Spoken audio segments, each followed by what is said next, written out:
ونستغفره ونؤمن به ونتوكل عليه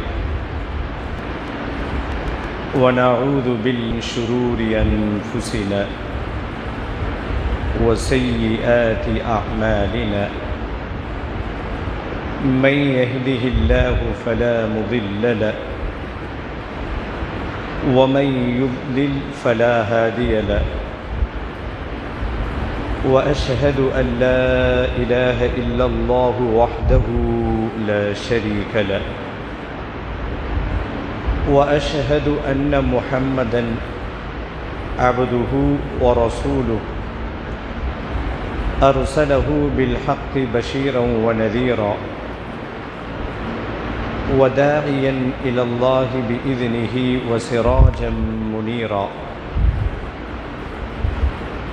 فقد قال الله تعالى في القرآن العظيم والفرقان المجيد أعوذ بالله من الشيطان الرجيم بسم الله الرحمن الرحيم يا أيها الناس اتقوا ربكم الذي خلقكم من نفس واحدة وخلق منها زوجها وبث منهما رجالا كثيرا ونساء واتقوا الله الذي تساءلون به والأرحام إن الله كان عليكم رقيبا يا أيها الذين آمنوا اتقوا الله حق تقاته ولا تموتن إلا وأنتم مسلمون يا أيها الذين آمنوا اتقوا الله وقولوا قولا سديدا يصلح لكم أعمالكم ويغفر لكم ذنوبكم ومن يطع الله ورسوله فقد فاز فوزا عظيما اللهم صل على محمد وعلى آل محمد كما صليت على إبراهيم وعلى آل إبراهيم إنك حميد مجيد اللهم بارك على محمد وعلى آل محمد كما باركت على إبراهيم وعلى آل إبراهيم إنك حميد مجيد رضيت بالله ربا وبالإسلام دينا وبمحمد صلى الله عليه وسلم نبيا எல்லா புகழும் புகழ்ச்சியும் ஏக இறைவனாகிய அல்லாஹு ஜல்லஷானு தாலா ஒருவனுக்கே உரித்தாகுக. ஸலவாத்தும் சலாமும் உயிருக்கு உயிரான உயிரிலும் மேலான ரஹ்மத்துல்லில் ஆலமீன் அகிலத்தின் அருட்கொடை அன்னடம் பெருமானார் ஸல்லல்லாஹு அலைஹி வஸல்லம் அவர்களின் மீதும் அன்னாரினுடைய குடும்பத்தார்கள் கிளையார்கள் அவர்களுடைய வாழ்க்கை நெறியை அடியொற்றி வாழ்ந்த உத்தம சத்திய சஹாபாக்கள் சஹாபிய பெண்மணிகள் தாபியீன்கள் தபஅ தாபியீன்கள் ஷுஹதாக்கள் ஃபுகஹாக்கள் முஜாஹிதீன்கள் ஈமான் கொண்டு நல்லறங்கள் புரிந்த நம்முடைய முன்னோர்கள் குறிப்பாக புனிதமிக்க இந்த மாதத்தில் நம்மீது கடமையான நோன்பை நோற்றவர்களாகவும் இன்றைய கடமையான ஜும்மா தொழுகையை தொழுவதற்கும் இறை அருளை வேண்டியவர்களாக இறை இல்லத்தை நோக்கி நபி வழிப்படி ஹுத்துபா என்னும் பிரசங்கம் துவங்குவதற்கு முன்பாகவே பள்ளிவாசலுக்குள் வந்து காணிக்கை தொழுகை 2 ரக்காத்துகளை தொழுதுவிட்டு பிரசங்கத்தை எதிர்பார்த்து செவிதாழ்த்தி கேட்டுக்கொண்டிருக்கக்கூடிய உங்கள் அனைவரின் மீதும் எல்லாம் வல்ல அல்லாஹுவின் அன்பும் அருளும் என்றும் நிலவட்டுமாக என்ற இனிய பிரார்த்தனையோடு நம்மை படைத்து ரட்சித்து பரிபாலித்து கண்காணித்து கொண்டிருக்கும் எல்லாம் வல்ல அல்லாஹுவை அஞ்சி வாழும்படி முதலாவதாக எனக்கும் உங்களுக்கும் வசியத் செய்து கொள்கிறேன். ஊசீக்கும் வ ஈயாய அவ்வலம் பித்தக்வல்லாஹ். அன்பிற்கினிய பெரியோர்களே, சகோதர சகோதரிகளே, அல்லாஹுவினுடைய அளப்பெரும் கிருபையினால் ரமலான் மாதத்தினுடைய 2வது ஜும்மாவில் நாம் இருந்து கொண்டிருக்கிறோம்.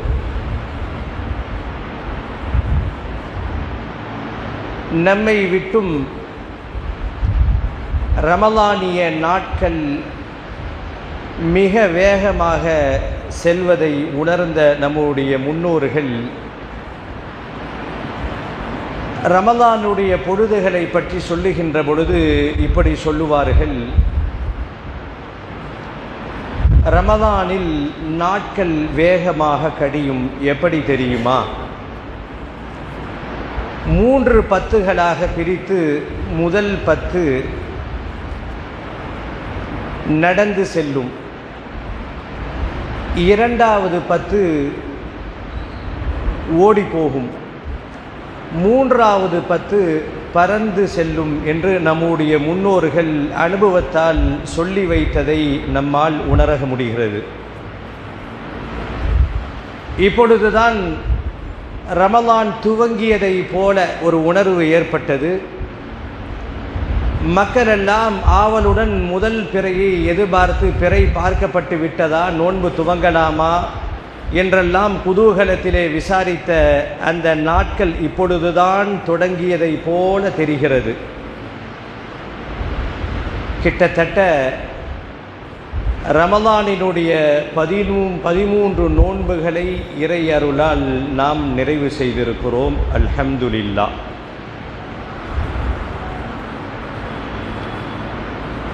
ரமலானினுடைய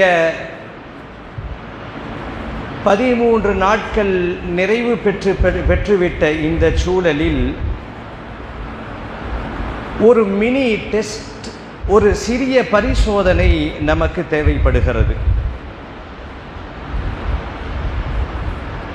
இன்றைக்கு நவீன காலத்திலே நோய்கள் பெருகி இருக்கின்ற இன்றைய காலத்திலே அவர்கள் ஒரு கருவியை வைத்து கொண்டு தாங்களாகவே இரத்தத்தை சோதனை செய்து சர்க்கரை அளவை பார்ப்பதை போல ஒரு மினி டெஸ்ட் இந்த நேரத்தில் ரமலானினுடைய 13 நாட்கள் கடந்துவிட்ட இந்த சூழலில் ஒரு சின்ன பரிசோதனை எனக்கும் உங்களுக்கும் தேவைப்படுகிறது.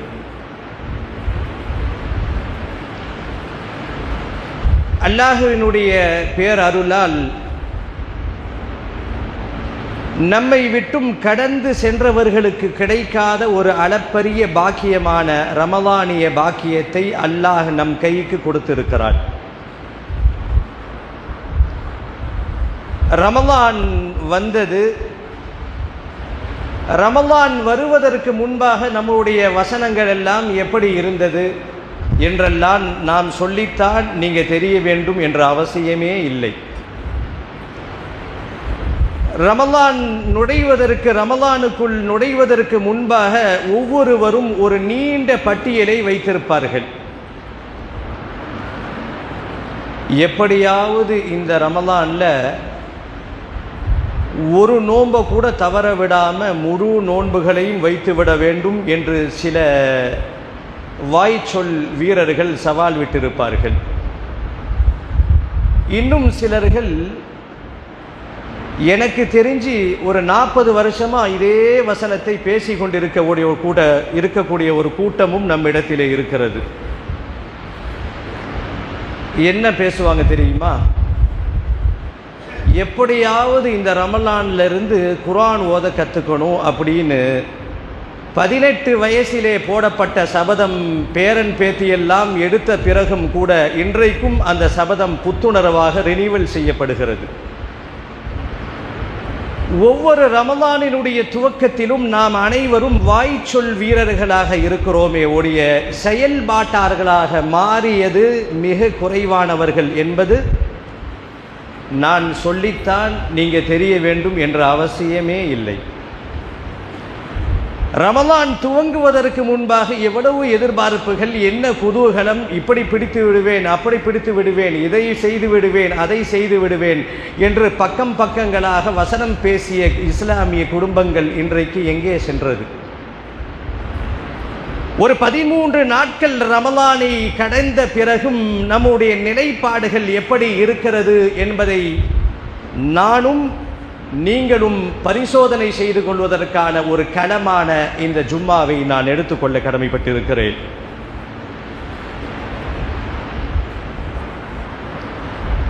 ரமலான் இந்த உலகத்தை விட்டும் மறைந்தவர்கள் அனுபவிக்க முடியாத ஒன்றை அல்லாஹ் நமக்கு கொடுத்திருக்கிறார். சென்ற வருடம் இருந்தவர்கள் இன்றைக்கு அவர்களுக்கு மக்கள் சூட்டுகின்ற பட்டம் மர்ஹூம் என்று சூட்டுகிறார்கள். மர்ஹூமானவர்கள், அதாவது கடந்து போனவர்கள் செய்ய முடியாத எல்லா அம்சங்களையும் நாம் செய்யலாம் என்பதை முதல் கவனமாக நீங்கள் எடுத்துக்கொள்ள வேண்டும். இறந்து போனவன் நினைத்தாலும் நோன்பு வைக்க முடியாது. இறந்து போனவன் என்னதான் தலைகீழ் நின்று தண்ணி குடித்தாலும் ஒரு சுபஹான் அல்லாஹ் என்று அவன் வாயிலே சொல்லிவிட முடியாது. கடந்து போய்விட்டது. இன்றைக்கு அல்லாஹ் நமக்கு ஒரு அளப்பரிய பொக்கிஷமாக நமக்கு ஹயாத்தை கொடுத்து, அதுவும் குறிப்பாக ரமலானை அடைகின்ற உன்னத பாக்கியத்தை நமக்கு தந்திருக்கிறானே, நாம் என்ன சாதித்திருக்கிறோம்?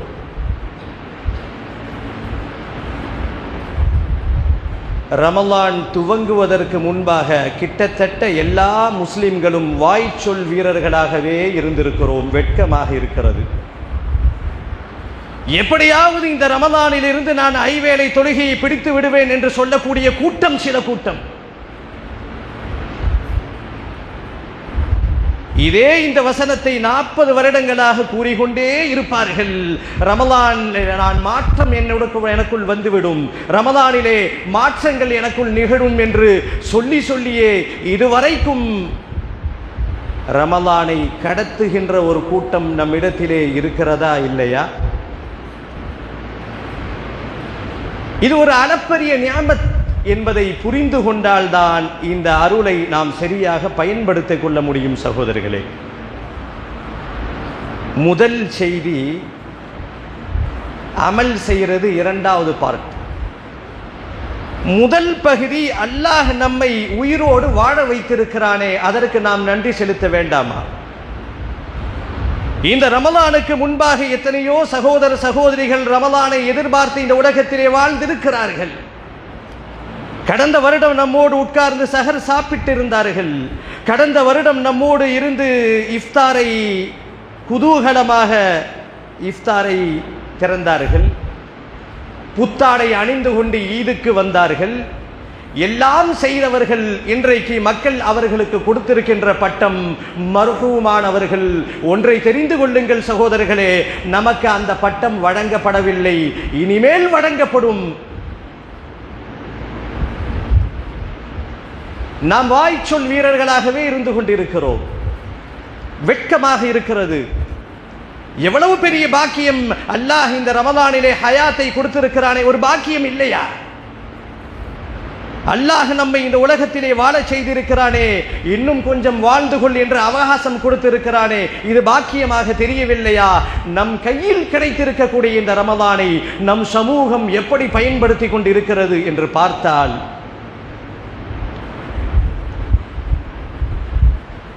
வெட்கப்படுவதை தவிர வேறு ஒன்றும் இல்லை.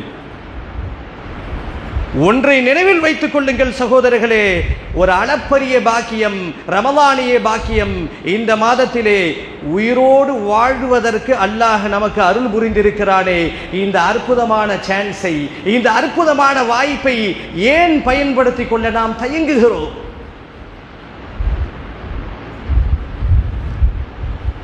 நம்மை விட்டும் கடந்து சென்றவர்களை கொஞ்சம் யோசித்து பாருங்கள்.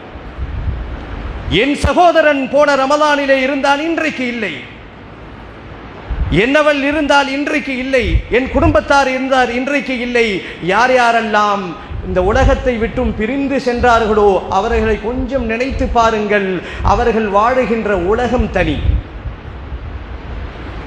மக்கள் அவர்களுக்கு சூட்டுகின்ற பெயர் மருகுமானவர்கள். அவர்கள் கடந்து சென்று விட்டார்கள். அவர்கள் நினைத்தாலும் ஒரு சுபஹான் அல்லாஹ் கூற முடியாது. அவர்கள் கதறினாலும் ஒரு அல்ஹம்துலில்லாஹ் கூற முடியாது. இவைகளெல்லாம் கடந்து போய் அல்லாஹ் நம்மை ஹயாத்தாக, ஆரோக்கியமுள்ளவராக நாம் இந்த உலகத்திலே, அதுவும் இந்த ரமலானிலே வாழுகின்ற பாக்கியத்தை அல்லாஹ் நமக்கு கொடுத்திருக்கிறானே, நாம் ஏன் இதை மறந்து வாழ்கிறோம்? நாம் ஏன் இதை சரியாக பயன்படுத்திக் கொள்ளவில்லை? ரமலானினுடைய 13 நாட்கள் கடந்து போன இந்த சூழலில்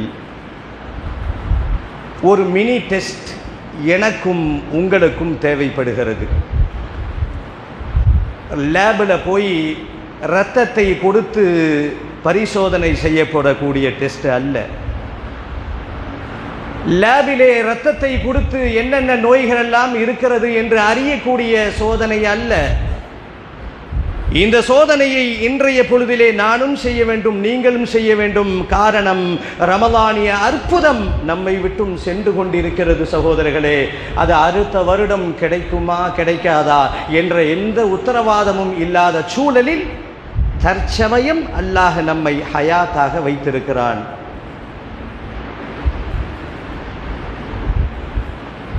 ஒரு 6 விதமான சோதனை நமக்குள் கேள்விகளாக கேட்டு இந்த பதிலை நாம் பெற வேண்டும். ஒரு 6 செக்கப். முதல் விஷயம், ஒரு 6 விதமான ஒரு பேக்கிங், ஒரு கேம்போ, ஒரு பரிசோதனையை தான் இப்போ நாம் செய்ய போகிறோம். முதல் விஷயம், ரமலானினுடைய நாட்கள் கிட்டத்தட்ட ஒரு 13 நாட்கள் கடந்து போன இந்த நிலையில் எல்லா நோன்புகளையும் நாம் வைத்திருக்கிறோமா? இது முதல் பரிசோதனை.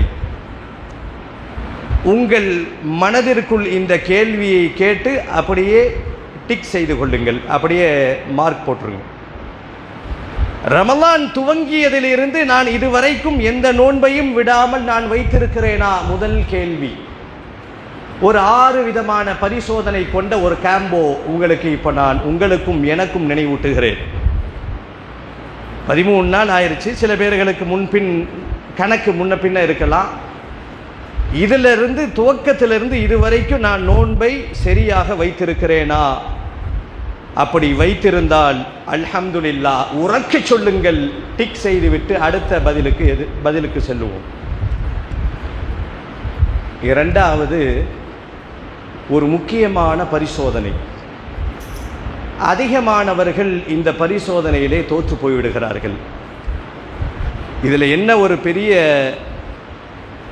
ஆச்சரியமான முரண் என்னன்னா, நம் முஸ்லிம் சகோதர சகோதரிகள் அதிகமானவர்கள் ரமதானிலே நோன்பு மட்டும் வைத்தால் போதும் என்ற மனோநிலையில் ஒரு கூட்டம் இன்னும் இருந்து கொண்டிருக்கிறது.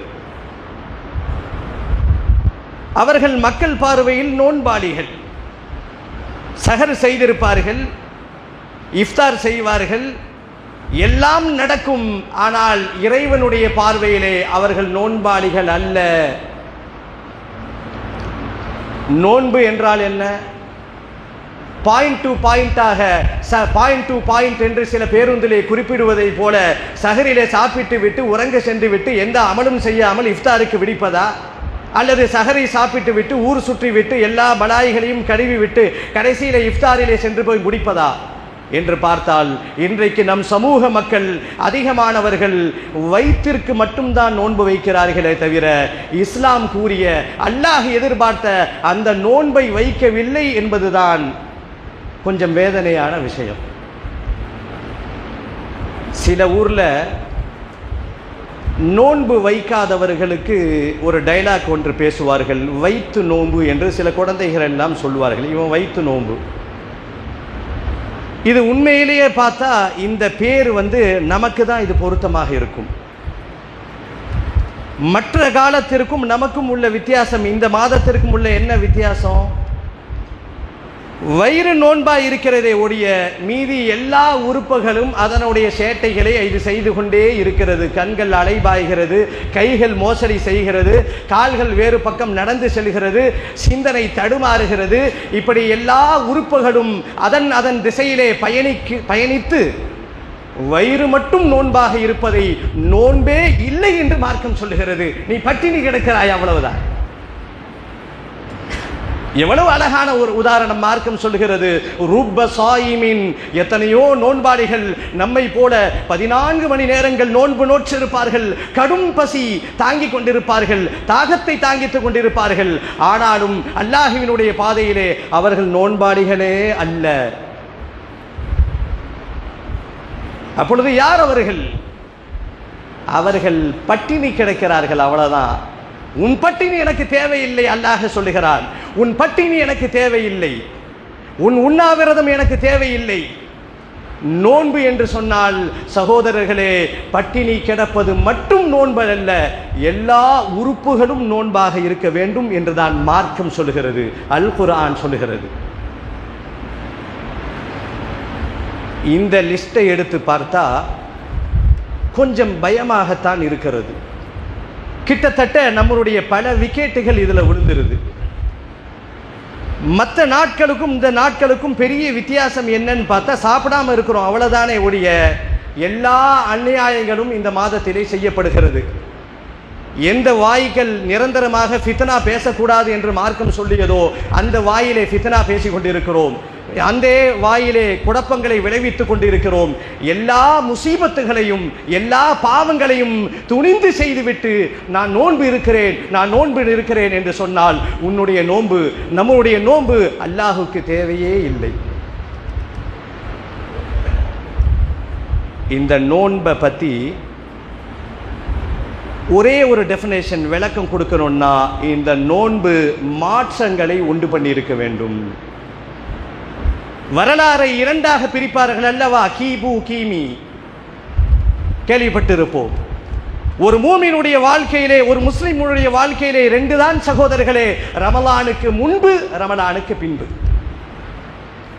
எப்படி இருந்தான் இவனா, ரமலானுக்கு பிறகு இவ்வளவு அழகாக மாறிவிட்டானே என்ற குணத்திற்கு, என்ற அமலுக்கு சொந்தக்காரர்களாக நாம் மாறி இருக்க வேண்டுமே ஒழிய வெறும் வயிறு பசித்திருப்பதினாலோ, மீதி எல்லா செயல்களும் நடந்து கொண்டு இருக்கிறது, வயிறு மட்டும் காய்ந்து கிடக்கிறது என்று சொன்னால் உன் பசி எனக்கு தேவையில்லை அல்லாஹ் கூறுகிறான், உன் தாகம் எனக்கு தேவையில்லை ரப்பு கூறுகிறான்.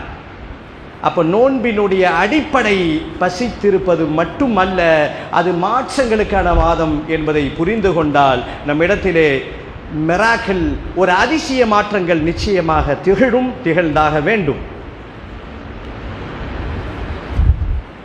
ரமலான் நாம் சரியாக பயன்படுத்தி இருக்கிறோமா என்பதற்கு ஒரு 6 டெஸ்ட்.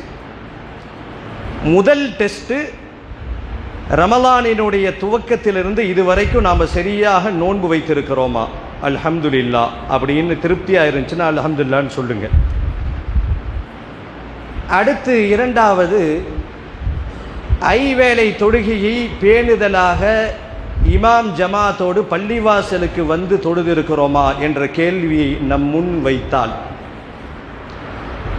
அதிகமானவர்கள் தோற்று போய்விடுகிறார்கள். நோன்பு இருந்து கொண்டு தொழுகை இல்லை, நோன்பு இருந்து கொண்டு எல்லா அநியாயங்களும் செய்யப்படுகிறது என்று சொன்னால் இஸ்லாத்தினுடைய பார்வையிலே அது நோன்பே அல்ல. அவன் பட்டினி கிடக்கிறான். அவன் தாகித்திருக்கிறானே ஒழிய நோன்பு என்று சொன்னால் வெறும் பசித்திருப்பது மட்டும் இல்லை சகோதரர்களே. நோன்பு என்று சொன்னால் கடும் வெயிலிலே தவம் கிடந்து நாவெல்லாம் தண்ணீர் குடிக்க மாட்டோமா என்று தழுதறுக்கக்கூடிய நிலையிலே எல்லாம் கட்டுப்படுத்தி கொண்டிருப்பது மட்டும் நோன்பல்ல. நம்முடைய எல்லா உறுப்புகளும் நோன்பாக இருக்க வேண்டும் என்று மார்க்கம் சொல்லுகிறது. இன்றைக்கு நம் சமூகத்திலே பார்க்கிறோம், நிறைய முஸ்லிம் சகோதரர்களை பார்க்கிறோம். கொஞ்சம் பரிதாபமாகவும் இருக்கிறது அவர்களை பார்த்தால். 13 நேரம் பட்டினி கிடக்கிறார்கள். அது நோன்பல்ல, 13 நேரம் பட்டினி கிடக்கிறார்கள். இவ்வளவுதான். பாயிண்ட் டு பாயிண்ட் என்று பேருந்திலே சொல்லப்படுவதை போல சஹர் டு இஃப்தார். சஹர் வைத்து விடுகிறார்கள். ஃபஜ்ர் தொழுகை இல்லை, எந்த வக்தும் இல்லை.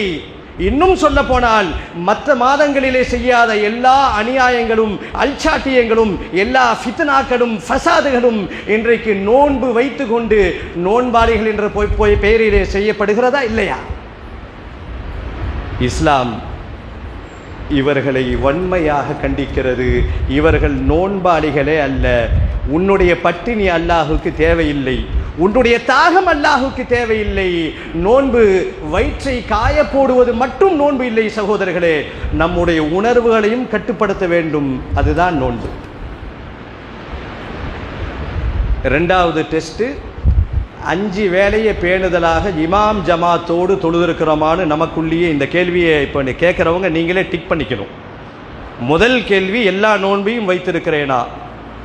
வைத்திருக்கிறேன் என்று சொன்னால் டிக் செய்து கொள்ளுங்கள், உள்ளத்திலே அடித்து கொண்டு அல்ஹம்துலில்லாஹ்னு சொல்லுங்க.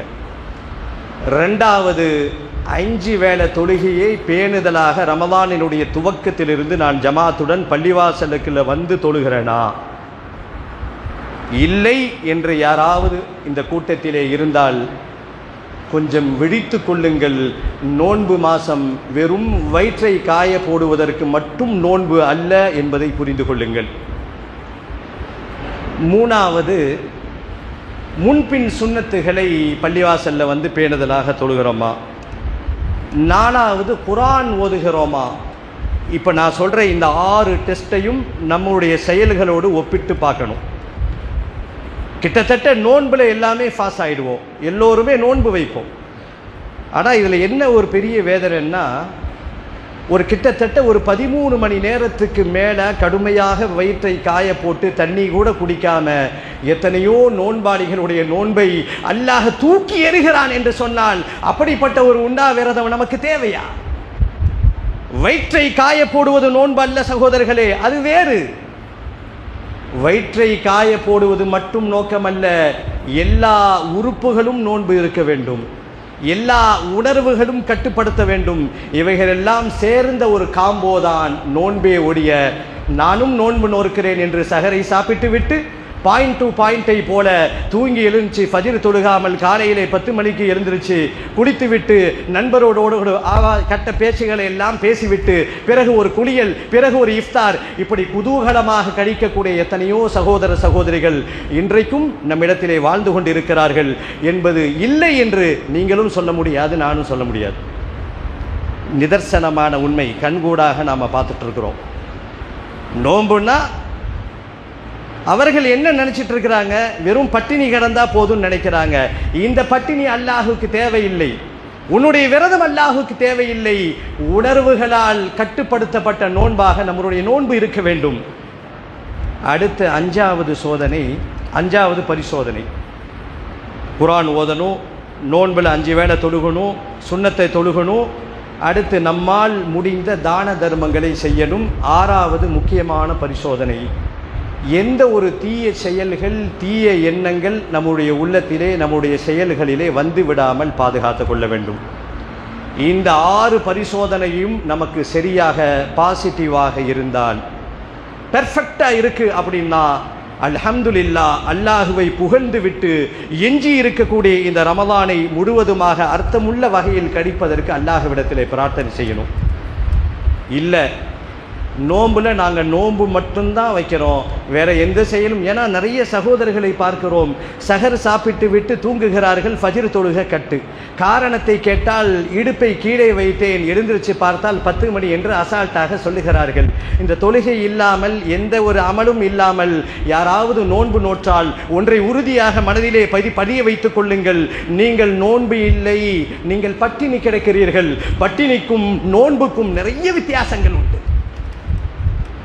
இதோ இங்க இருக்கக்கூடிய உங்களை பார்த்து என்னையும் பார்த்து கேட்கிறேன், எத்தனை சகோதரர்கள் இன்றைக்கு ஃபஜ்ர் தொழுகையை பள்ளிவாசல்ல வந்து ஜமாத்தாக தொழுதிருக்கிறீர்கள்? கொஞ்சம் மனசுக்குள்ள கேள்வியை கேளுங்க. இதுல என்ன வருத்தமான விஷயம்னா, எல்லோரும் நோன்பு வைக்கிறோம், வெறும் பட்டினி கிடக்கிறோம். இஸ்லாம் அப்படித்தான் சொல்லுகிறது. வெறும் பட்டினி கிடப்பதற்கும் நோன்புக்கும் வித்தியாசம் இருக்கிறது. நாம் நோன்பாளிகளாக மாற வேண்டும் என்று சொன்னால் நம்முடைய உணர்வுகளை கட்டுப்படுத்துவது மட்டுமல்ல, இறை கட்டளையை சரியாக செய்கின்ற அந்த பயிற்சியும் ரமதானிலே துவங்கப்பட வேண்டும் என்பதை முக்கிய செய்தியாக உங்களுடைய கவனத்திற்கு நான் கொண்டு வருகிறேன். இந்த ரமலான் மாதம் என்பது வெறும் விரதத்திற்குரிய மாதம் மட்டுமல்ல, வெறும் நோன்பு வைத்த காய போட்டு கடுமையாக தவம் கிடந்து நாம் எதையும் சாதிக்க போவதில்லை. நம்முடைய உணர்வுகள் தவம் கிடக்க வேண்டும், இறை கட்டளை சரியான முறையில் நிறைவேற்றப்பட வேண்டும். அதற்கான ஒரு அற்புதமான பயிற்சி களம்தான் இந்த ரமலான். ஒரு அரிய பாக்கியத்தை நம் முன்னோர்களுக்கு கிடைக்காத, நம்முள் வாழ்ந்த நம்முடைய சகோதர சகோதரிகள் இந்த உலகத்தை விட்டும் சென்று விட்டவர்களுக்கு கிடைக்காத ஒரு பாக்கியத்தை ஒரு பெரும் பொக்கிஷமாக அல்லாஹ் நமக்கு கொடுத்திருக்கிறான்.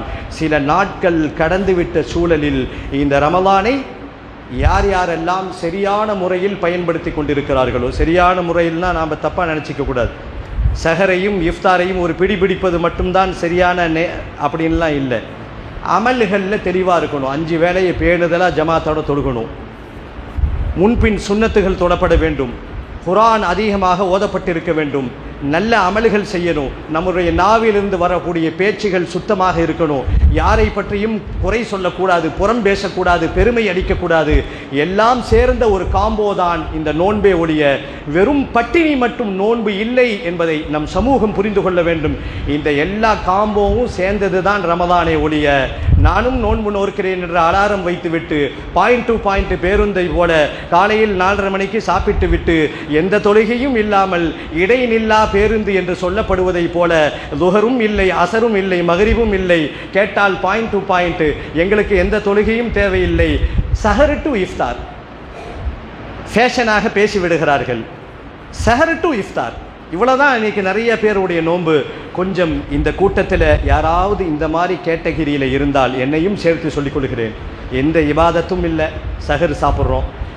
ரமலானுக்கு முன்னாடி என்ன நம்மக்கிட்ட செயல்பாடுகள் இருந்துச்சோ அது அப்படியே இருக்குது. பொய் பேசுகிறோம், புறம் பேசுகிறோம், ஃபித்னா பேசுகிறோம், ஊர் பலாயை கடுகிறோம். இப்படி எல்லா பலா முசீபத்துகளும் நடக்குது.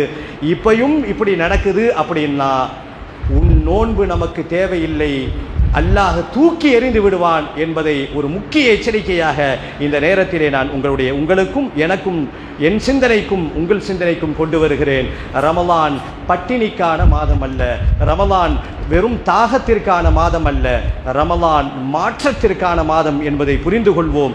எல்லாம் வல்ல அல்லாஹ் நம் அனைவருக்கும் எஞ்சி இருக்கக்கூடிய அத்தனை நாட்களையும் சரியான முறையில் எல்லா இபாதத்துகளையும் செய்து உள தூய்மை பெற்றவர்களாக ஈதை அடைகின்ற பெரும் பாக்கியத்தை அல்லாஹ் நம் அனைவருக்கும் தந்தருள்வானாக. யா அய்யுஹல்லதீன ஆமனு தகுல்லாஹ ஹக்க துகாதி வலா தமூதுன்ன இல்லா வஅன்தும் முஸ்லிமூன்.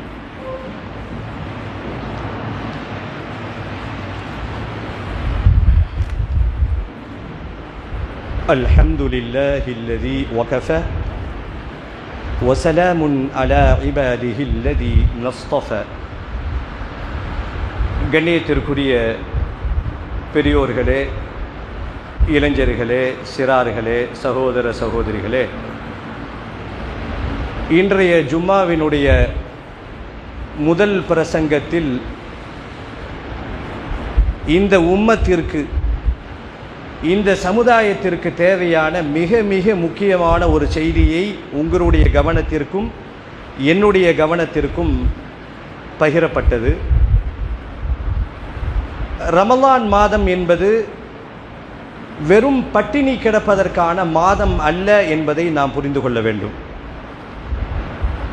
எந்த சேஞ்சும் நம்மளுடைய கேரக்டரில் மாறாமல் ஒருவன் பட்டினி கிடக்கிறான், நோன்புக்கு முன்பாக அவன் பொய் பேசி கொண்டிருந்தான், அவன் மோசடி செய்தான், இன்னென்ன குற்றங்கள் எல்லாம் செய்கிறான், அதே நிலையோடு ரமலானிலே பட்டினி கிடக்கிறான், தாகமாக இருக்கிறான், கடும் தவம் கிடக்கிறான் என்று சொன்னால் இஸ்லாம் என்ன சொல்லுகிறதுன்னா, உன்னுடைய பட்டினி, உன்னுடைய இந்த கடும் விரதம் அல்லாஹுக்கு தேவையே இல்லை.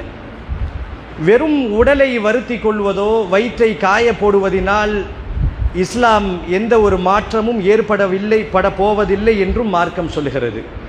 இந்த ரோம்பு ஒரு மிராக்கல், ஒரு அதிசயம் நம்முடைய வாழ்க்கையிலே நிகழ்த்தியிருக்க வேண்டும். யார் யாரிடத்தில் என்னென்ன குணக்கழிவுகள் எல்லாம் இருக்கிறதோ அந்த குணக்கழிவுகள் எல்லாம் நோன்பின் மூலமாக நீக்கப்பட்டிருக்க வேண்டும். ஒருவன் பெருமை பிடித்தவனாக இருந்திருப்பான். இந்த நோன்பு, கடும் தவம், இந்த பட்டினி அவனை வாட்டி எடுத்து இறைவனுடைய உண்மையான தன்மையை புரிய வைத்து பெருமை பிடித்தவன் சாதாரண மனிதனாக மாற வேண்டும். கஞ்சன் கொடைவள்ளலாக மாற வேண்டும். எந்த நேரமும் ஆபாசங்களை சிந்தித்து கொண்டிருப்பவன் சொர்க்கத்தை நோக்கி சிந்திக்க வேண்டும். இப்படி யார் யாரிடத்தில் என்னென்ன குணக்கழிவுகள், என்னையும் சேர்த்து சொல்லிக் கொடுக்கிறேன், குணக்கழிவுகள் எல்லாம் இருக்கிறதோ அந்த கழிவுகளை அகற்றி நம்மை தூய்மைப்படுத்தக்கூடிய ஒரு அற்புதமான மாதம் ரமலானுடைய மாதம். அல்லாஹ் நமக்கு இந்த பாக்கியத்தை கொடுத்து இருக்கிறான். நாட்கள் வேகமாக சென்று கொண்டு இருக்கிறது. சகோதரர்களே, நான் திரும்பவும் உங்களுடைய கவனத்திற்கு கொண்டு வருகிறேன். தயவு கூர்ந்து வயிற்றை மட்டும் பட்டினி போடாதீர்கள். நீங்கள் கடும் சிரமத்தை எடுத்துக்கொள்கிறீர்கள்.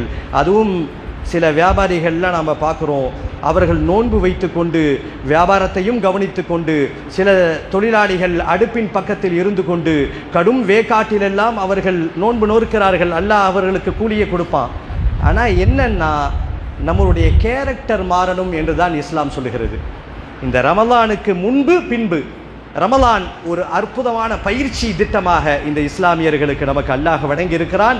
எஞ்சி இருக்கக்கூடிய நாளில் வெறும் பட்டினியாக நோன்பை கடிக்காமல் யார் யாரிடத்தில் என்னென்ன குணக்கழிவுகள் இருக்கிறதோ, குணக்கழிவுகள், நல்ல குணம் இல்லை, பெருமை இருந்துச்சா பெருமை போயிடணும், கஞ்சத்தனம் இருந்துச்சா கஞ்சத்தனம் போயிடணும், புறம் பேசக்கூடிய தன்மை இருந்துச்சா அது போயிடணும். இப்படி குணக்கழிவுகள் நீங்கினாவே நாம் உண்மையான சொர்க்க பாதையை நோக்கி செல்லுவோம் என்பதை ஒரு முக்கிய செய்தியாக உங்களுடைய கவனத்திற்கும் என்னுடைய கவனத்திற்கும் கொண்டு வருகிறேன். எல்லாம் வல்ல அல்லாஹ் நம் அனைவருக்கும் அடுத்து வருகின்ற ரமதானினுடைய எல்லா நாட்களையும் நோன்பு முறைப்படி, நோன்பு எப்படி இறைவன் விரும்புகிறானோ அதன்படி நோன்பை வைத்து நம் நல்ல செயல்பாட்டாளர்களாக மாறுவதற்கு அல்லாஹ் எனக்கும் உங்களுக்கும் அருள் புரிவானாக. யா அய்யுஹல்லதீன ஆமனு தகுல்லாஹ ஹக்க துகாத்திஹ் வலா தமூதுன்ன இல்லா வஅன்தும் முஸ்லிமூன். கண்ணியத்திற்குரியவர்களே, ஒரு முக்கியமான அறிவிப்பு. மற்ற ஊர்லேயும் நோன்பு இருக்கிறாங்க, ரமலான் மகிழ்ந்து அமல் செய்கிறார்கள். இந்த மற்ற ஊர்களுக்கும் நமக்கும் உள்ள ஒரு தனி வித்தியாசம், சிறப்பு என்னன்னு கேட்டால், தயவு செஞ்சு யாரும் கறி கஞ்சி வாடான்னு சொல்லிடாதீங்க. திங்கிற ஐட்டத்தை நான் சொல்ல வரல. மற்ற ஊருக்கும் நமக்கும் உள்ள ரமலானில் ஒரு தனி சிறப்பு என்னன்னா, மற்ற ஊரிலே ரமலானினுடைய இரவு தொழுகையை யாராவது பள்ளிவாசலில் இமாமா இருப்பாங்க, இல்லை வெளியிலேருந்து வந்து அவங்க நடத்துவாங்க. இந்த காயல்பட்டினத்தினுடைய தனி சிறப்பு, வெளியிலிருந்து இதை ஒரு பொறாமையாக பார்க்கிறார்கள். இதனுடைய சிறப்பு என்னன்னா, நமக்கு நாமே என்று சொல்லப்படுவதை போல இங்கே உள்ள இறை விரும்பிகள், இறை திருப்தியை பெறுபவர்கள் தங்களுடைய பிள்ளைகளை ஹாஃபிலாக ஆக்குகின்ற அந்த பாரம்பரிய ஒரு பழக்கம், ஒரு விருப்பம் இன்றைக்கும் நம் ஊரிலே கொஞ்சம் குறைந்திருந்தாலும் இன்றைக்கும் இருக்கிறது. இப்பொழுது கல்லூரி ஸ்கூல் படிக்கக்கூடிய மாணவர்கள் ஜும்மாவில் யூனிஃபார்மோடு வந்திருக்காங்க. இந்த மாணவர்களில் எத்தனை பேர்கள் ஹாஃபில்கள்னு எண்ணி பார்த்தா ஒரு குறைஞ்சது ஒரு 4 பேராவது ஹாஃபில் இருப்பாங்க. இப்போ இதெல்லாம் என்ன காட்டுதுன்னா, காயல்பட்டின மக்கள் ஹாஃபிலை விரும்புகிறார்கள். அப்போ நமக்கு இந்த ஊரை பொறுத்த வரைக்கும் இரவு தொழுகையை எல்லா பள்ளிவாசல்லையும் அலங்கரிப்பது நம்முடைய மண்ணின் மைந்தர்கள். நேற்று வரைக்கும் தெருவில் விளையாடிட்டு இருந்து பாலை தூக்கி போட்டு விளையாடின அந்த பையன் மதரசாவுக்கு சென்று 3 ஆண்டிலே குரானை மனனம் செய்து இன்றைக்கு தொலை வைக்கக்கூடிய அற்புதமான கண்கொள்ளா காட்சி வேற எங்கேயும் தமிழகத்திலே பார்க்க முடியாது. காயல்பட்டத்தில் பார்க்கலாம். எந்த பள்ளியாசலுக்கு போனாலும் மதரசாவிலே பயின்ற சிறியவர்கள் நேற்று வரைக்கும் மாடையும் ஆடையும் துரத்தி கொண்டிருந்த அந்த சிறுவர்கள் இன்றைக்கு தக்பீர் கட்டி குர்ஆனை ஓதுகின்ற இந்த அற்புதமான காட்சி காயல்பட்டினத்திற்கு மட்டுமே சொந்தம். அப்போது இந்த ஹாஃபில் எப்படி ஆகுவாங்க? எடுத்த உடனே ஆயிட முடியுமா? அதற்கு பயிற்சி களம் தேவைப்படுகிறது. நமக்கு கிடைத்த ஒரு பெரிய பொக்கிஷம் என்னன்னா, இந்த குர்ஆன் உடைய அந்த மனனமும் கல்வியும் பாதிப்பு வராத மாதிரி நிறைய பாடசாலைகள் இருக்குது. அதில் ஒரு முக்கியமான பாடசாலையாக டே ஸ்காலர்ஸாக இருக்கக்கூடிய பாடசாலை ஜாமியா அஸ்ஹர் உங்களுக்கு தெரியும். இதே இந்த மஹல்லாவில் நான் திரும்பவும் உங்ககிட்ட ஒரு ரெக்யூஸ்டாக சொல்லுகிறேன், இங்கே யாராவது இந்த மஹல்லாவில் இருந்தீங்கன்னா தயவு செஞ்சு இரவு தொழுகைக்கு கொஞ்சம் பள்ளிவாசலுக்கு வந்து பாருங்கள். அப்படி என்னதான் இருக்குது இரவு தொழுகையில்? நானும் பார்க்கிறேன், இரவு தொழுகையை பொறுத்த வரைக்கும் ஜென்ஸு கிட்டத்தட்ட ஃபெயில். இரவு தொழுகையில் ஆண்கள் ஃபெயில் ஆகிவிட்டார்கள். அப்போ யார் ஃபாஸுன்னா தாய் குலங்கள் தான் ஃபாஸு. முழுக்க முழுக்க முழுக்க பள்ளிவாசலைகளை அலங்கரிக்கக்கூடிய வேலையை எல்லா பள்ளியிலையும் பெண்கள் தான் தொழுதுட்ருக்காங்க. இனிமேல் கொஞ்சம் இரவு தொழுகைக்கு வாங்க. அப்படி ஒன்றும் பெரிய பாவியெல்லாம் ஆகிட போகிறதில்ல. கொஞ்சம் வெளியிலே சுற்றுவதை பள்ளிவாசலுக்கு என்ன நடக்குதுன்னு பாருங்கள். அப்போ இந்த இரவு தொழுகை எல்லா பள்ளிவாசலையும் யார் தொழு வைக்கிறா? இங்கே யார் தொழு வைக்கிறா? இதே இந்த மஹல்லாவை சார்ந்த உங்களுடைய பிள்ளைகள். உங்கள் முன்னாடி வளர்ந்த அதே பையன்தான். நேற்று வரைக்கும் டவுசர் போட்டு சுற்றிட்டு இருந்தவன் தான் இன்றைக்கு ஹாஃபிலாக மாறி நமக்கு தொழுகின்ற அற்புதமான பாக்கியம் காயல்பட்டினத்திற்கு மட்டுமே சொந்தம். சகோதரர்களே, இந்த பாக்கியம் எல்லாத்துக்கும் கிடைக்கணும்னா நமக்கு நிறைய பாடசாலைகள் இருக்குது. அதில் முக்கியமாக ஜாமியா அஸ்ஹர் என்ற கல்வி நிறுவனம் இருக்கிறது. கல்விக்கும் பாதிப்பு இல்லாமல் ஒரு 3 ஆண்டிலே உங்களுடைய குழந்தைகள் உங்களை சுவனத்திற்கு கரம் பிடித்து இழுத்து செல்லக்கூடிய அந்த ஹாஃபிலாக ஆகக்கூடிய அந்த அந்தஸ்தை அவர்கள் பெற்றுவிடுவார்கள். அதனால் பிரியப்பட்டீங்கன்னா, இப்போ இந்த மஹல்லாவிலேயே எடுத்துக்கிட்டால் கிட்டத்தட்ட நிறைய மாணவர்கள் ஹாஃபிலாக ஆகிட்டு இருக்காங்க. இனிமேலும் அடுத்த வருடம் சில வருடங்கள் ஆக போகிறாங்க. உங்கள் பிள்ளைகளும் ஹாஃபிலாக ஆக்கி நீங்கள் அலங்கரியுங்கள். அதற்கான வாசல் காயல்பட்டினத்தில் திறந்தே இருக்கிறது. அல்லாஹ் அனைவருக்கும் புரிந்து கொள்வதற்கு தௌஃபீக் செய்வானாக. யா அய்யுஹல்லதீன ஆமனு தகுல்லாஹ ஹக்க துகாத்தி வலா தமூதுன்ன இல்லா வஅன்தும் முஸ்லிமூன். தொழுகை முடிந்ததற்கு பிறகு நோட்டீஸ் விநியோகம் செய்யப்படும். ஜாமியா அஸ்ஹர் மதரசாவினுடைய நோட்டீஸ்.